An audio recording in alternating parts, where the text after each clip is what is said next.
Okay, hi everyone and welcome to this hybrid meeting of the Family Education and Justice Committee. I would remind all attendees that this meeting is being recorded and webcast live on the Council's YouTube channel. I've agreed the attendance of some members remotely and would remind all remote attendees to mute their microphones when not speaking.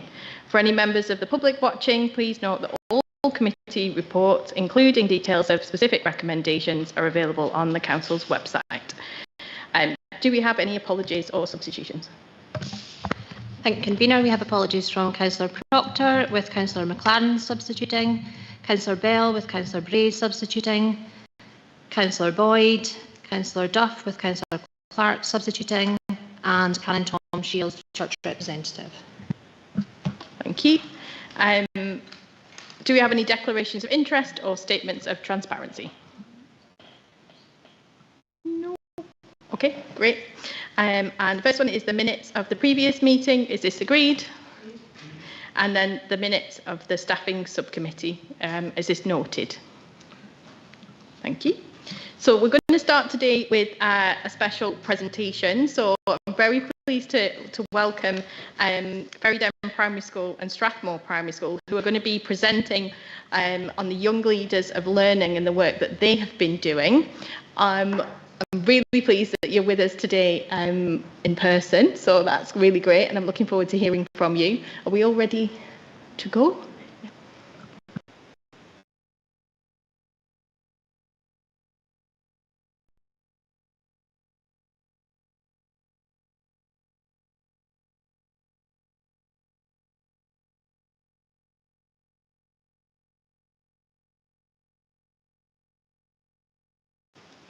I'm Peyton and I'm in Primary 6.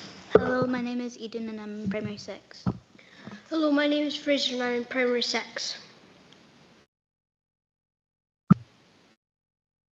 Hello, my name is Elsa and I'm in Primary 5.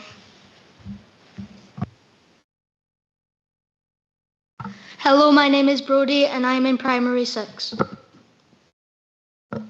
Hi, my name is Lana and I'm in Primary 6. Hello, my name's Aria and I'm in Primary 6. Hello, my name is Ollie and I am in Primary 6.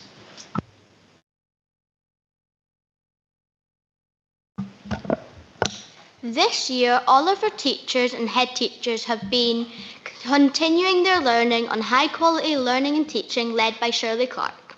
They have been coming back to school and using this in our classrooms. We were then chosen to become young leaders of learning and start our journey on leader improvements in our own school. Let us tell you how it all began. At the start of our journey, all young leaders were invited to the Reid Hall to take part in a morning training session led by Education Scotland. I found this to be really fun, interesting and a great opportunity to interact with other children from other schools.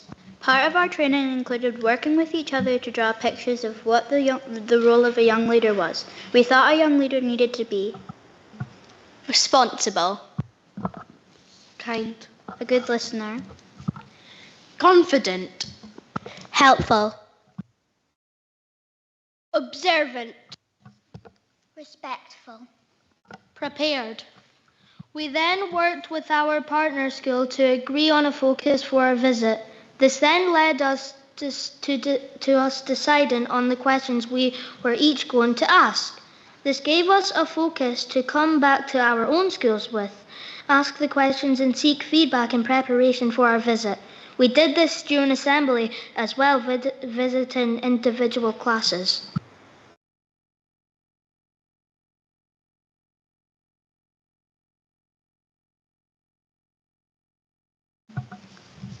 So where did we go on our school visit? Welcomed Wardex first and then we headed to Arbroath to visit them. Ferryden went to visit Southmuir Primary first and then we invited their leaders of learning back to our school. What did we do? Each school created a timetable to reflect the discussions we had had at the Reid Hall. We made sure to include all the things the visitors wanted to see, as well as showcasing the wonderful things we do at Ferryden and Strathmore Primary. Digital Showcase. At Ferry Den, we really wanted to find out more about digital technology and see how it could improve our learning. Southmuir had a room just for digital technologies. This was exceptionally cool, and we knew we needed some of the things back in our school. The dot and dash robots and coding app were awesome.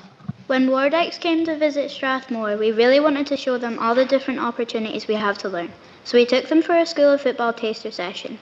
We introduced them to the representatives from Forfar Community Trust, and we all played together. It was quite competitive but really fun. Wardex had wanted to see our lunchtime clubs too, so we joined Mrs. Hamilton in the gym hall, and we took part in the basketball clubs and even got to play a game.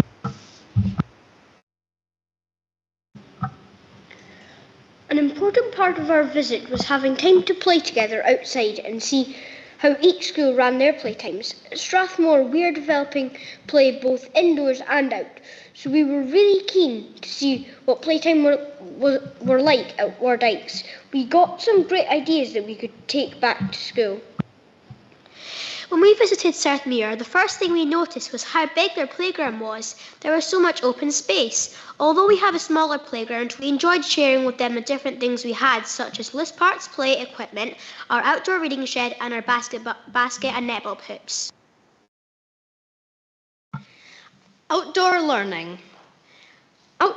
At Ferry Den, we have spent a long time developing our garden, the Swan Den, with our parents and Alba explorers.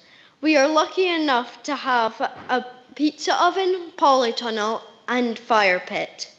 We shared this with Southmuir, and they were really keen to see it when they visited. So we asked our forest skills teacher if she would help us lead an outdoor learning session with Southmuir.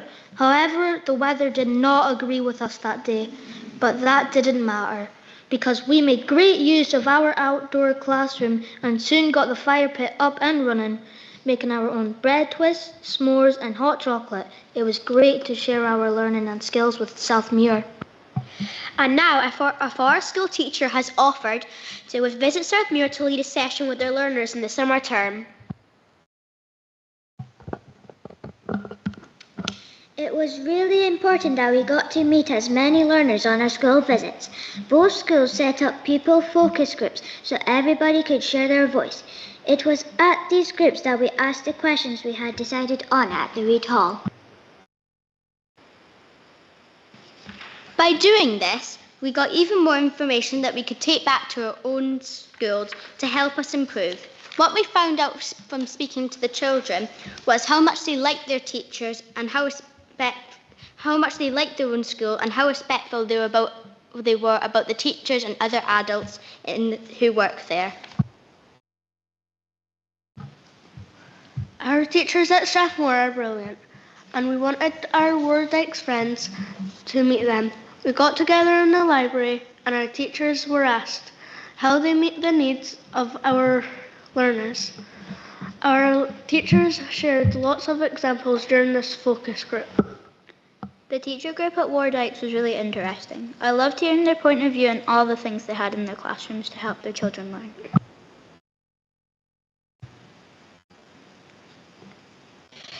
All young leaders of learning came together at the end of the visits. We talked about everything that we had seen and what we had shown. We realised that we have some really nice things going on in our school, but it also showed us what we would want to improve on. Following on from this, we met the senior leadership team to share our findings. This was a little bit scary, but the head teacher loved what we had to say and really listened to our feedback. She even said that we had some good points and she could take them forward. Ideas to improve.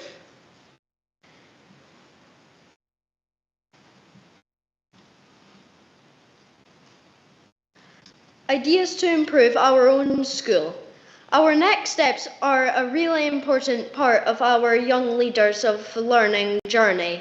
Now, we need to take what we have seen, heard and explored and work with everyone in our school to drive improvements. We plan to share our success, Develop our playground, improve our library, introduce joint playtimes, develop a clothing bank. Take part in joint forest schools. We have even invited Wardex young leaders to come and watch our P56 show. Next steps. At both schools, we are keen to continue a road of improvement. We have had the chance to look outwards at other schools, but now we need to look inwards at our own schools and use what we have learned and see how we can apply this back in our own schools. Thank you for giving us the opportunity to share our experience of being a young leader of learning. We are looking forward to carrying on this role next term. We are now really excited for Term 4. We already have made plans to work with Ferryden and continue developing our role as young leaders of learning. Okay, thank you all very much. What an amazing presentation. That was, yeah.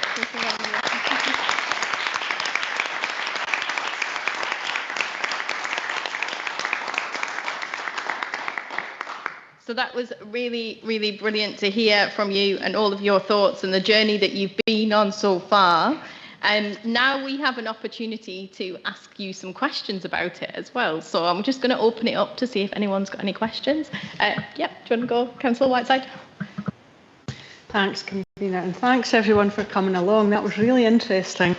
It sounds like it was really useful to go and visit other schools and see what they're doing differently. Were you surprised by the differences between the schools? And before I go, I'm also going to say I was really impressed with your use of the microphones. You've picked it up much quicker than most of the councillors.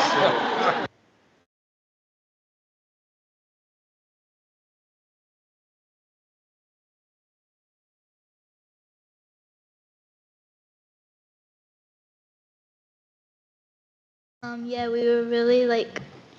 Was it anything similar or anything different? It was quite different from like my school, Strathmore, but it was similar in different ways as well.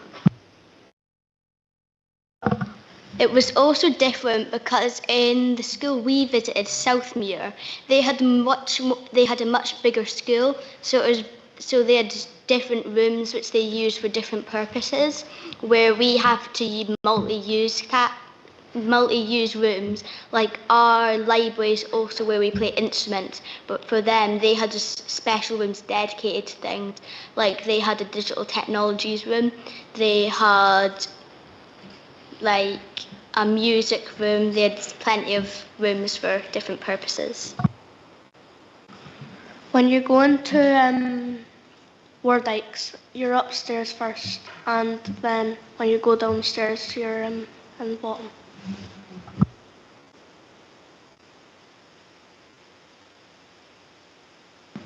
Thank you. I think Councillor Melville. Thank you, and thanks for such a brilliant presentation. What I wanted to ask was about the forest schools. It's quite an intriguing project, that joint forest school work, and I wanted to ask what you're most looking forward to about taking part in that. Well, in the previous years, I haven't really been in forest school, but what you do in it is we have a special forest school teacher who takes children out into the woods and they do activities and find out about animals and their habitats and have fun and just play with each other and learn about wildlife.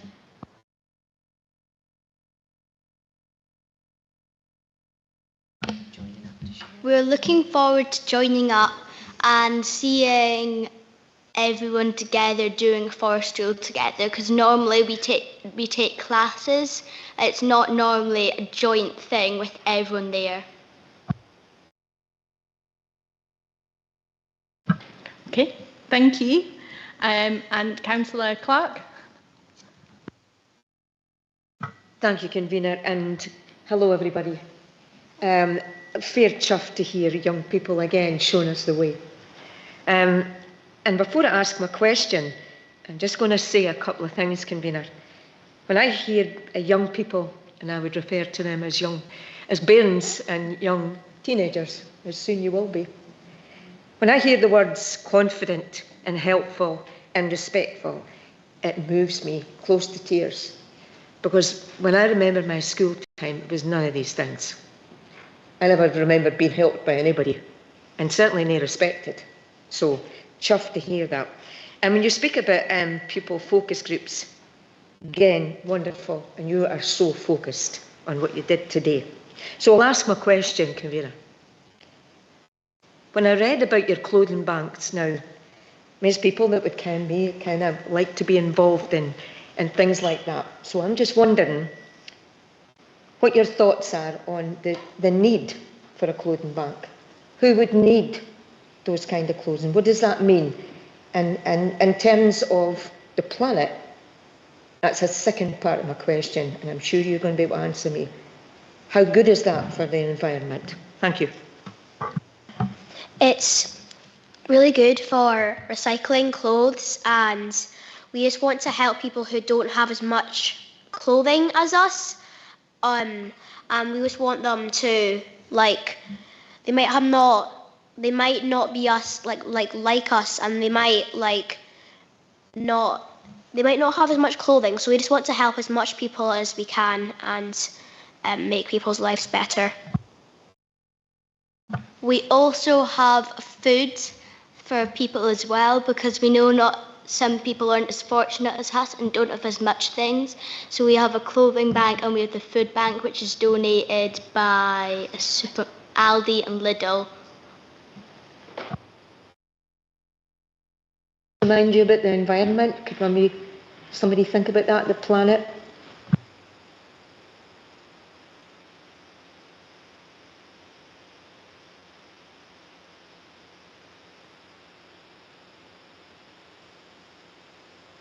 You did mention recycling, so possibly you've already said enough. That's fine. Thanks very much. And it's been a pleasure. Thank you. Okay, thank you. Councillor Brace? Yes, thanks, Convener, and thanks for the wonderful presentation. I'm at a bit of an advantage here.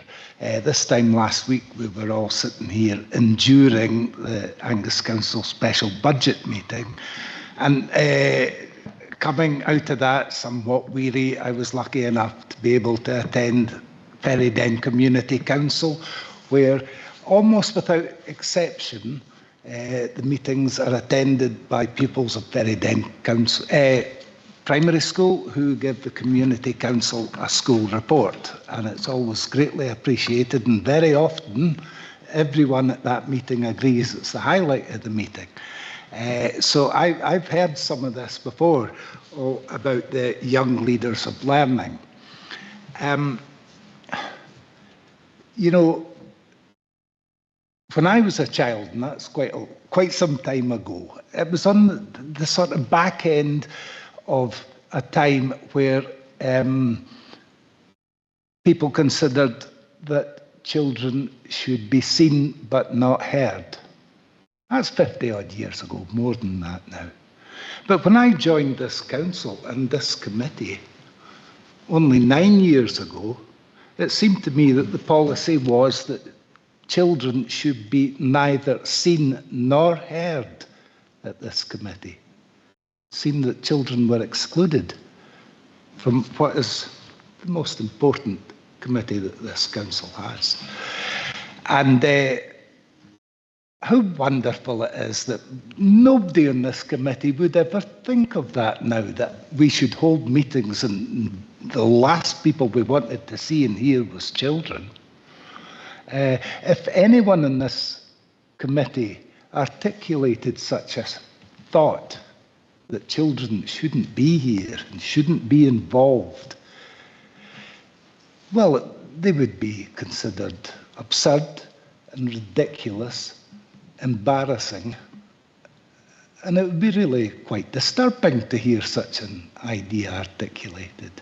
So I think this is wonderful, as always, to have children involved in this committee, speaking to the elected members who have big decisions to make regarding your education. And it's really important that you're involved in that. To the Ferryden pupils, I look forward to future reports and all that you're doing at the Community Council. So that wasn't really a question. I was going to ask if you had a question. Convener, would you concur with me as to the great sense in having children at these meetings and giving our their presentations. Yeah, 100%. I think it's incredibly important that you see these meetings, that you have an opportunity to speak at these meetings, and that we hear from you as the most important voices, really, in this discussions that we have. So thank you all for coming along. We do have some more questions, though, I think. So I'm going to go back in. Councillor Speed, I think you've got the next one. Thank you. Yeah, hi everyone. Thanks for such a great presentation. It's great to see you all. Having young people in chamber is definitely the highlight for me of this committee. My question is, in terms of the tour that you went on to the different schools, that looked great fun. What would you say that you learned most from that experience? And is there, if you were to do it again, is there anything that you would do differently?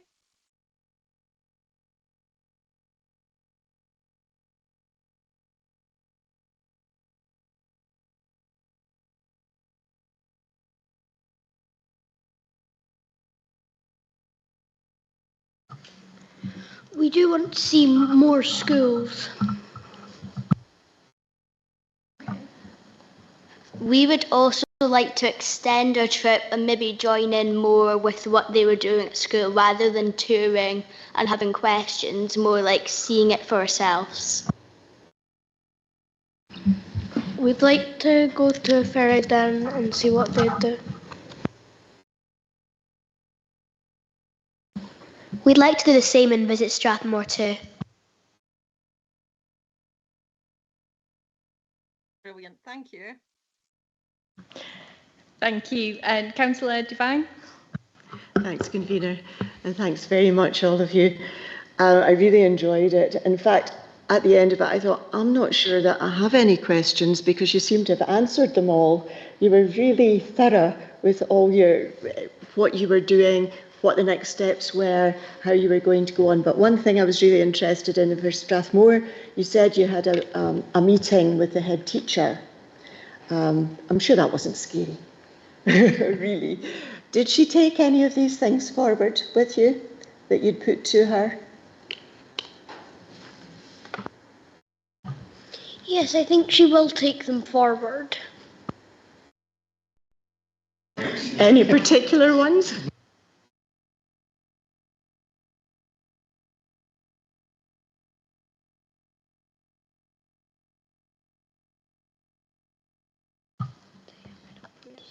Well, we said that maybe in their playground they could add more bins, and I think she might take that forward. Okay.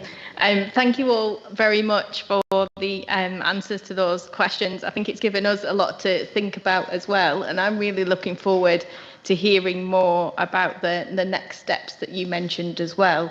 And that might be something that you need to raise with maybe your teachers as you're working on, but also with us as well. So you've met us all now, so you know who we all are. So that's really great. We normally go to comments at this point. I'm aware of time a little bit. Have we got any comments that people want to make? Councillor Braze? Very quickly, big thanks to the teachers involved in this as well. Thanks. Yeah. Thank you. I'm just going to ask if it's okay if we take a 5-minute recess at the end of this, just so that everyone can leave. But I just wanted to say a huge thank you to all the teachers involved and all of you as well. So thank you to Laura, Aria, Lana, Brodie, Ollie, Carly, Fraser, Ailsa, Peyton and Eden as well. So it has been really amazing to hear from you all today. So thank you all very much. Thank you.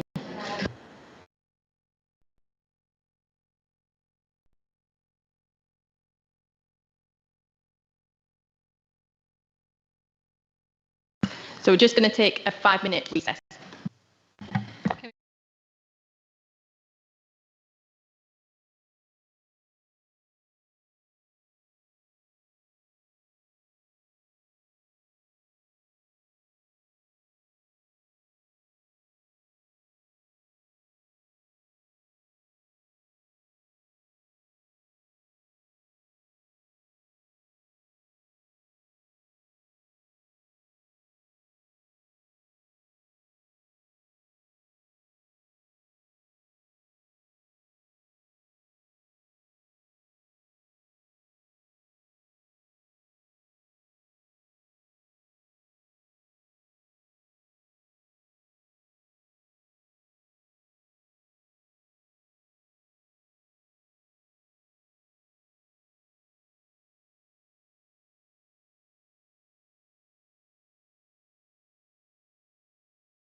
Okay, everyone. So the next item on the agenda is the Angus School Inspection Report, and Neil Loudon is going to introduce this.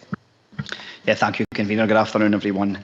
Agenda item 5 asks members to consider the positive report for Andover Primary School.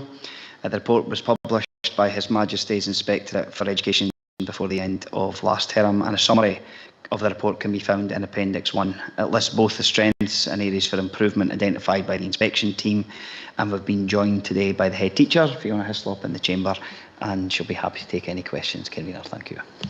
Okay, thank you. Do we have any questions? Councillor Wan. Yeah, thank you very much, and thanks, Neil, for the report. Just a query on it. Can I ask, probably to the head teacher, just how are the school working towards improving attendance, reducing the use of part-time tables and reducing exclusions? Thank you, Councillor Wan. So we now have in place an engagement officer, which is greatly helping the school, and she is working closely with our colleagues in social work. We're taking a multi-agency approach with social work and health and families. So we're able to support families with pupil attendance. She's able to go to home to work with them, as well as work with pupils in school. And in some cases, just work with the families or work with the pupils and the families. And so that has helped greatly with attendance. She also has a role in our analysis and sort of the picture behind the exclusions, and looking at what we do to avoid those exclusions for our young people, because there are pupils that we have identified that are at risk there. So she's working closely with them on a one-to-one or in small groups, and it's really about building their resilience and confidence so they don't get themselves into positions where things deteriorate for them. So that has been really positive for us. During the time of the inspection, we had 2 pupils that were on part-time timetables with a 4-week window of returning to full-time, and they have returned to their timetables, and we no longer have anyone on part-time timetables as well. Okay, thank you.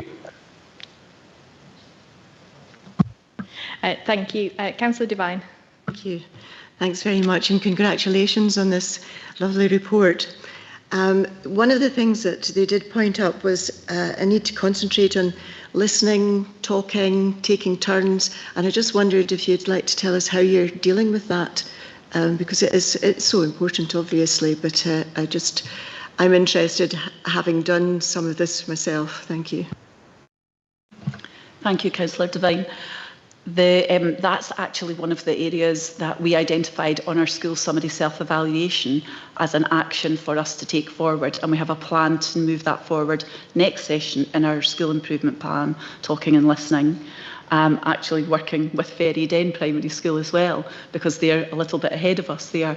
So we have that as identified as one of our actions for next session as well. Thank you. Councillor Nicholl. Thank you, Convener. The report touches on children's rights, and I was just wondering, can you share with us your approach to ensuring children are learning about how they're learning about these rights? Thank you, Councillor Nicholl. Yes, we have a whole school approach to learning about our rights respecting school and children's rights. So as a school, we have monthly assemblies where we identify a right focus at that time, or a couple of rights. We link those with social skills and also the sustainable development goals as well. So they're all interlinked.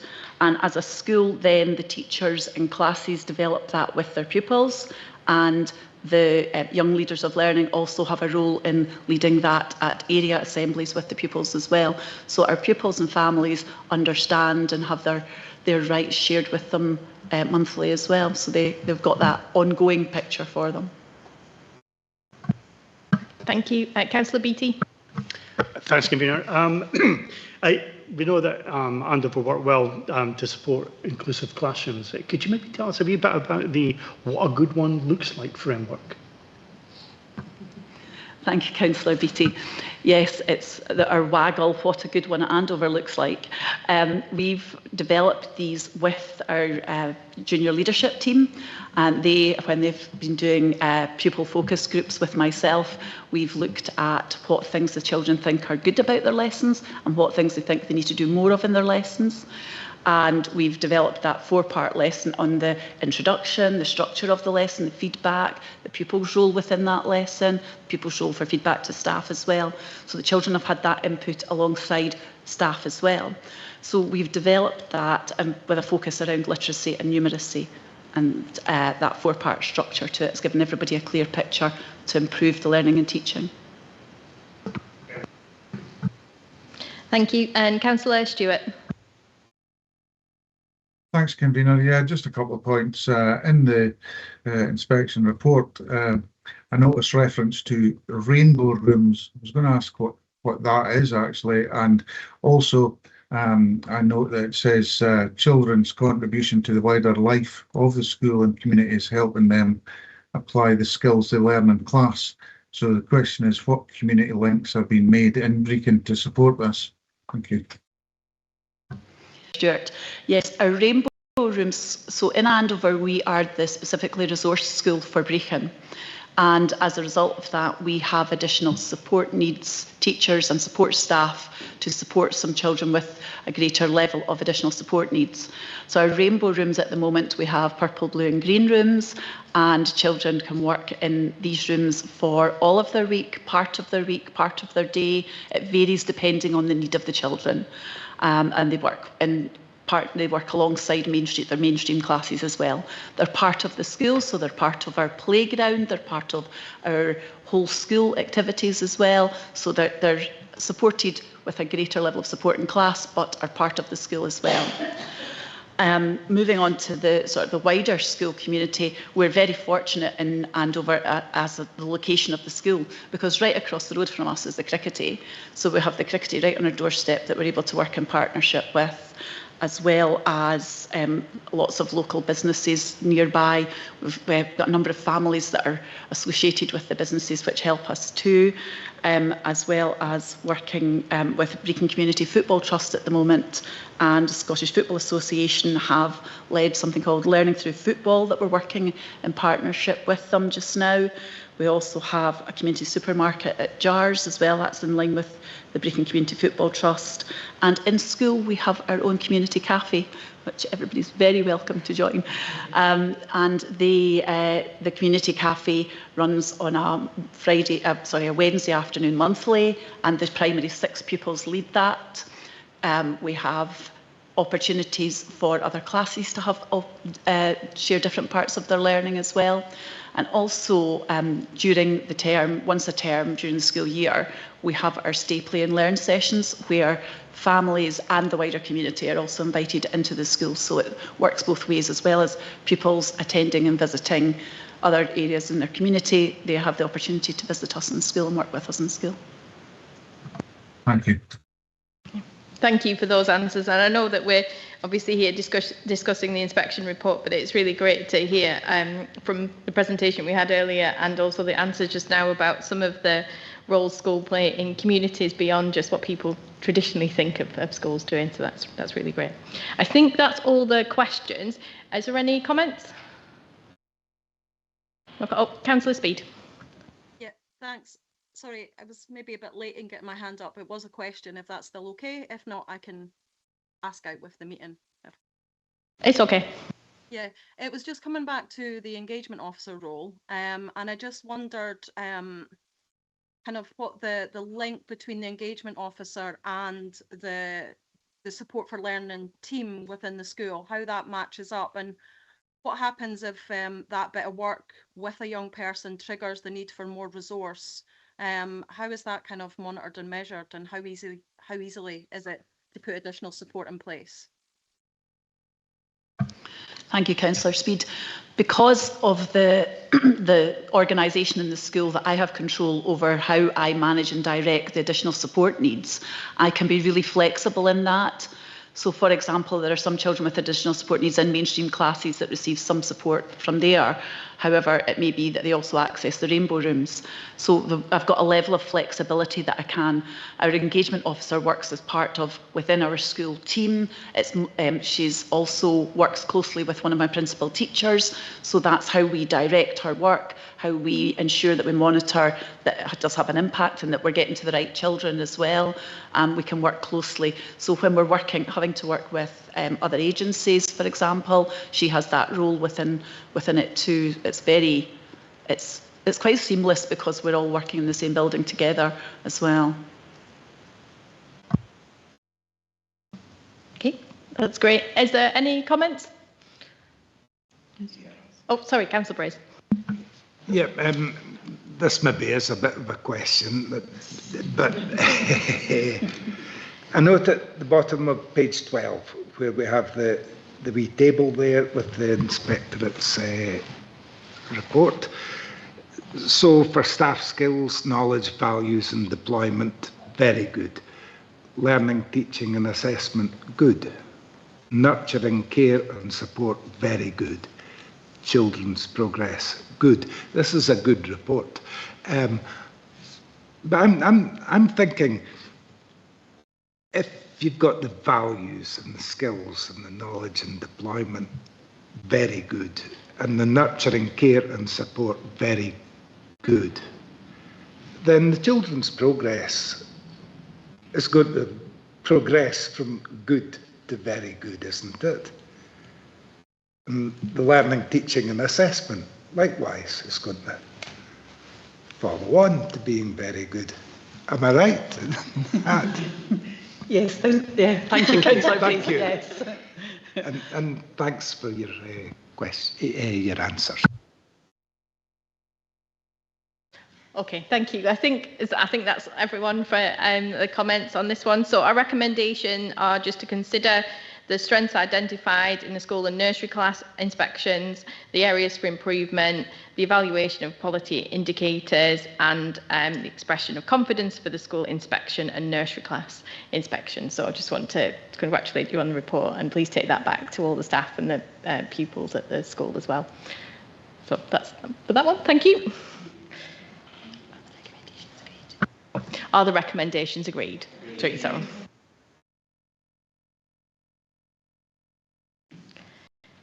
So item number 6 on the agenda is the Care Inspectorate inspection of housing support for care leavers, and Rebecca McNeil is going to introduce this report. Over here.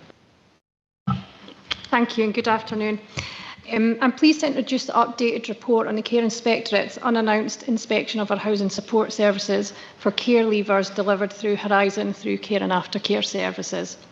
The inspection carried out in January 26 reviewed our progress since the previous inspection in August 24, and I'm pleased to say that improvement has been made across every graded area. Since the last inspection, we have strengthened the quality of our practice, our systems and the support we provide to young people. Our grades for wellbeing, the staff team and care planning have all moved from adequate to good, and leadership has improved from weak to adequate. These improvements reflect the commitment of our staff and the clear focus we have placed on stabilising the service and building a stronger foundation for the future. Matching and suitability of accommodation was an area highlighted in the last inspection, particularly after a period of disruptive incidents that had affected young people's feelings of safety. We have now strengthened our referral and assessment processes to ensure that young people are better matched to the accommodation most suited to their needs, and we've moved towards a harm reduction approach that is more responsive and supportive. This has led to a significant reduction in risk levels within the service. In terms of outcomes, the young people continue to benefit from strong, nurturing relationships with staff. They are being supported to make informed choices and to develop their skills for adulthood. We know there is more to do around improving outcomes in education, training and employment, and this remains a priority. However, we have also examples of very positive partnership working that demonstrates what effective support can achieve. Our work around social belonging, group activities and helping young people feel safe in their homes is also showing clear impact. We have also improved the way we plan, care and support. Personal plans are now clearer, more consistent and more reflective of young people's voices and wishes. We will continue to build on this by making our plans more aspirational and by strengthening how we record progress and outcomes. The reports also recognise the progress made on staff training, including trauma-informed practice, protection training and development work with our concierge staff. Staff morale, which had been affected by last year's challenges, is improving, and the creation of a senior practitioner role is increasing our leadership capacity. However, the Inspectorate has been clear that IT challenges remain a barrier for us, and we need to further progress this. These issues affect staff access to systems, the recording of training, and the ability of concierge staff to review the information that they need. Addressing this is now a priority, and we'll be working closely with colleagues to resolve these issues as part of our improvement plan. In summary, the inspection shows a service that has stabilised, strengthened its foundations and demonstrated clear improvements since 2024. We recognise the areas where further work is required, and we have a comprehensive improvement plan in place. We're committed to continuing the progress and ensuring our care experienced young people receive the support they need to thrive. Happy to take any questions, and I've got Alison Hendry with me, who is the service manager for the team. Thank you very much. Thank you. Do we have, oh yeah, we've got a few questions. Councillor Whiteside. Thanks, Convener, and thanks very much for that. It was really good to see such a positive report, particularly with an unannounced inspection in every area improving. So congratulations to everybody involved, that's excellent. I'm just wondering if there's a confidence amongst the team that that upward trajectory is going to continue. Is there still a way to go and a clear path towards that? Thank you for that. Yes, I hope so. We've certainly put in quite a lot of work into quite a few different streams of the support around staff. As it's highlighted, we did have a really difficult year last year, and staff felt that there was daily aggression towards staff, daily challenges, not coping in the environment that we were trying to support them in. So it's been a really difficult period, but yes, we've had that kind of lull and that kind of safe spaces kind of coming back in now, and we're beginning to feel that and the benefit of it. So I think we've got the right structures in place to ensure that won't happen again, and I think the staff know that that's the case and feel quite secure in that. We also have new staff, which is also really helpful. So they've brought in kind of new questions, new ideas, new creativity, and that's again improved the morale of the whole team. So yeah, it's in a much better place than it was, and I think we're only going upwards. Councillor Wan. Thank you, Convener. Alison, glad to hear that, but my question's probably for yourself as well. And you mentioned morale amongst the staff and a bit of a tough year. Do you think that's why how good is our leadership went from weak to adequate? You know, it's everything else has gone up to good. Everything else has gone up to a scoring point of 4. This has gone up to a scoring point of 3. Is it purely a morale confidence thing? Thank you, Councillor Wan. I think again, it's probably not an easy question to answer, just as it could be this or it could be that. I think there's lots of different things in place for that. I think the team as a whole have a huge remit, so it's very difficult sometimes to prioritise what's the most important thing on that day, and it can change from hour to hour. So although we're kind of managing crisis situations, we're also managing young people who are quite settled and who are doing quite well. And it's about sharing the resources out. We did identify that the leadership was an issue, and we've recruited a senior practitioner to look at the more strategic kind of processes that we want to put in place. So that will free up the manager, the team leader who's there to do the more operational kind of on the ground stuff. But again, it's about finding a balance with that. It's never easy, but we're hoping we're getting there. Sure. Thanks for that point. Thank you. Thanks. Councillor Speed. Yep, thank you. It's positive to see that things are settling and improvements have been made. I note within the report and within your commentary that there has been a change in terms of the criteria and referral process. I just wondered where perhaps young people go who are not perhaps a match for that accommodation. Where are they kind of accommodated or housed? Do they go straight into mainstream? Or is there somewhere else within Angus that they are supported? And when the young people do move on from this setting into mainstream accommodation, what happens if that doesn't work out? Is there a route back for more kind of enhanced support? Thank you, Councillor Speed. That's one of my favourite questions to answer. Unfortunately, for the young people that don't meet the criteria, we have to try and support them in the community, which brings with it obviously its own challenges and can be really difficult. So although the young people weren't suitable for the supported accommodation element, they are still in dire need of support. So we're working with a young group of people who are in that transition period. They don't fit into children's services, they don't fit into adult services, and what we're trying to do is get them to the independence that they need to live safely, and it's extremely difficult. So we've obviously got issues around housing at the moment. We previously had processes in place that young people leaving accommodation or care experienced would get kind of platinum priority, but that's no longer the case because we haven't got the tenancies available to do that in a planned way at this moment. So a lot of it is crisis led, and a lot of it is asking young vulnerable teenagers to live independently on their own without the skills to do that. So we do work in a multi-agency way. I have to say the police are heavily involved because we experience high levels of antisocial behaviour, of offending behaviour, of drug use, of mental health use, and it's really a multi-agency approach towards that, to do that in the community. But in saying that, I would imagine that the community will see more of that kind of behaviour because we haven't got any alternatives just now to safely manage or support our young people.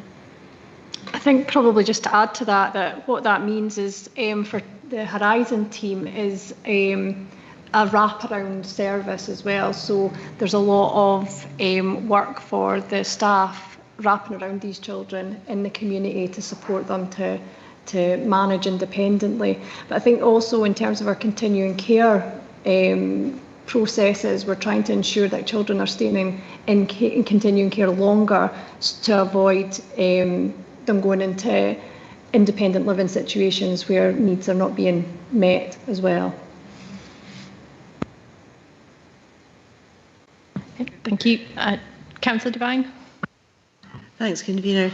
I think you've answered a little bit of this. It was about matching and the fact that you've changed the criteria for that. Can you explain a little bit more about that? Because it's obviously very important to get relationships going properly within this situation. Yeah, thank you, Councillor Devine. We're now working in partnership with Dundee and Perth councils, and we have, I'm quite happy to say we've stolen the processes from some of the other local authorities. So we've taken on board the process that Perth use at the moment, and we interview the young people, we get to know them a bit better, certainly, to see that they're able to kind of work with us alongside what we're asking them to do from a housing support point of view. Previously, there was some emergency crisis kind of admissions to Millgate, which obviously we couldn't then kind of manage the risk of those. So at this moment in time, I think we're doing really well with matching. We've got appropriate young people in who are able to kind of follow the rules and expectations. I say rules and expectations, we try to help them be as independent as possible.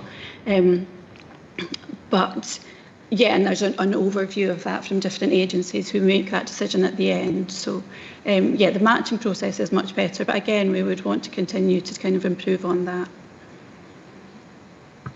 And Councillor Clark.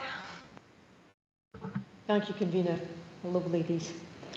I'm very interested whenever I see something that is coming from the voluntary sector, and on page 19 I read here about independent advocacy, and I used to be a youth worker as well, so this is absolutely manna from heaven for me, because I do appreciate that earlier one of my colleagues spoke about you're never going to reach every youngster, it's just not possible. But when I read that, it gives me a level of comfort, because I find that advocacy is such a wonderful thing for a young person if they really do believe that somebody's actually listening and will be on their side. So I suppose really my question is, I suppose it's a rhetorical question, because I'm sure you do feel it's a good thing. But are you seeing that actually works? And another part of it really would be, is there any room as a young person grows, a great believer in peer group education as well, that they could come back and maybe help? Or do you see them helping younger, less able youngsters? Am I making myself clear? Thank you. Absolutely, thank you. Yes, that's probably one of the biggest things we're doing at the moment is service user feedback and how we kind of improve on that, and how we give people mentors, as we call them just now. So we've started a thing called the Buddy Book, and it's just a lovely tool that was made by like Iris, which is a company we work with, and they're looking. It looks at older people who've moved on from the service and who've done really well, who haven't done well, and coming back and kind of sharing their experiences with the young people we work with.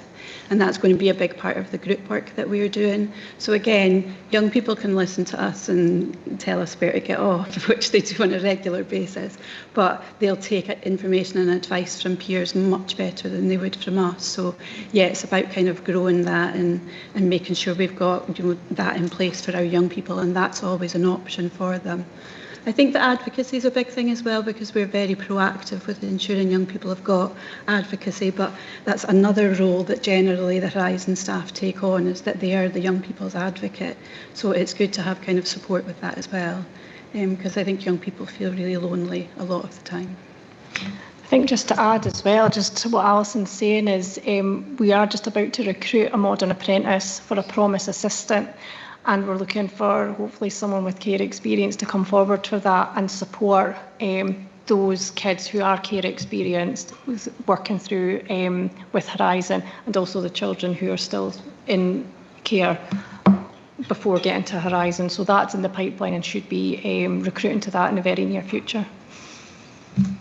That's music to my ears, Convener, because I do think young people do listen to somebody that has lived experience. They do. No matter how professional we are and work with them, they want that, and they want to know that somebody actually understands what it's like to live in their shoes. So I think, more power to your elbow. Okay, thank you. Has anyone got any comments?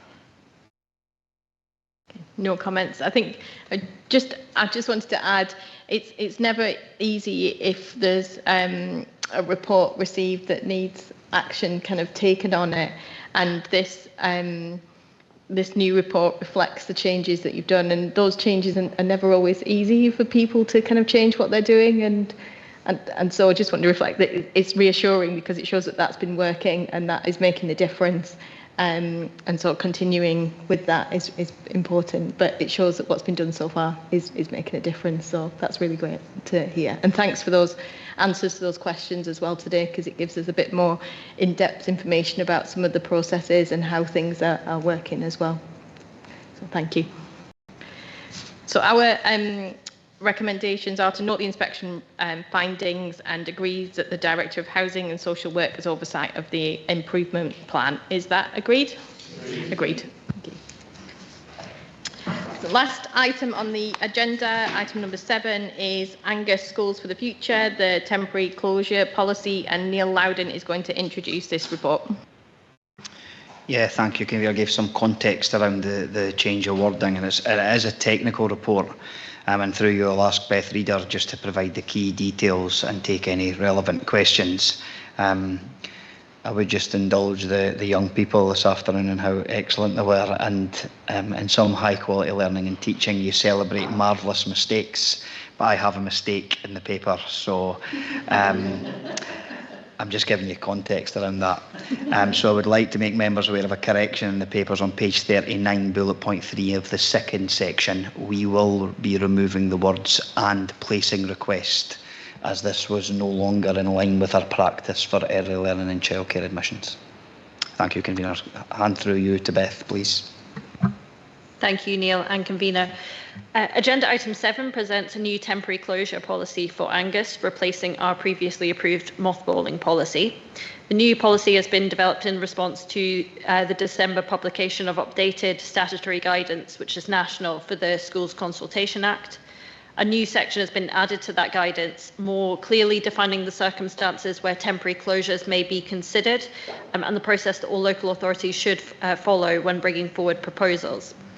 While our previous processes in Angus broadly already aligned with the updated guidance, I've taken the opportunity to do a complete refresh of the policy. And we now have a document that sets out the purpose, the scope, the key legislative considerations, and the circumstances where we may bring forward proposals and how we will do that. In developing the policy, I've also tried to reflect feedback that's come from the 2 recent proposals we've brought to this committee, where people have told us things that weren't clear. So we have sections that have explicit reference to the minimum thresholds for reopening and the timescales as well, both themes that were identified by parents. Myself and Sheena are happy to take any questions you may have on the new policy. Thank you. Okay, thank you. Have we got any questions? Councillor Cruikshanks. Thank you. Does this report in any way shift the previous position to temporarily close a limited number of ELCs when the number of children applying is any less than 5? Thanks for your question, Councillor Cruikshank. No, it doesn't. It's the short answer. To explain a wee bit more, I think this paper clearly sets out the educational benefits that we've discussed at committee through our 2 latest mothballing procedures, both for Aberla and for Aberlemno. And so using those educational benefits as our measure, we will continue to look at any settings with less than 5 applications and go through the process as detailed in the report. Thanks. Thank you very much. Thank you. Have we got any, Councillor Melville? Yeah, thanks, convener. Just on page 37, I can see here that the Family Education and Justice Committee appears only to be sort of made aware or consulted on this after quite a lot of the preparatory work has been undertaken. And I just wondered what the kind of thinking behind that was, because obviously we will have to take a decision. And it would, I think, be useful for committee members to be made aware that any of this preparatory work is underway as early as possible to prepare us for that in advance. Thank you for the question, Councillor Melville. So we're not wanting to cut anything out of the process, and the way we've taken the previous mothballing procedures before, we have given advance notification before the information has gone out. It's to save us being in a position where we need to come seek permission to do a light touch engagement and then bring it back again. However, that doesn't negate the need for us to communicate with the members. We'll make sure we do that, both the local constituency members and members of this committee as well. So you're all cited on what goes out before it happens. Thanks for that assurance. Thank you. Thank you. Is there any further questions? Any comments? Okay, so our recommendation is to approve the temporary closure policy as detailed in Appendix 1, and it will come into effect from today, from the 10th of March. Is that agreed? Agreed. Okay, thank you. And that concludes the meeting for today. So thank you all very much. Thank you.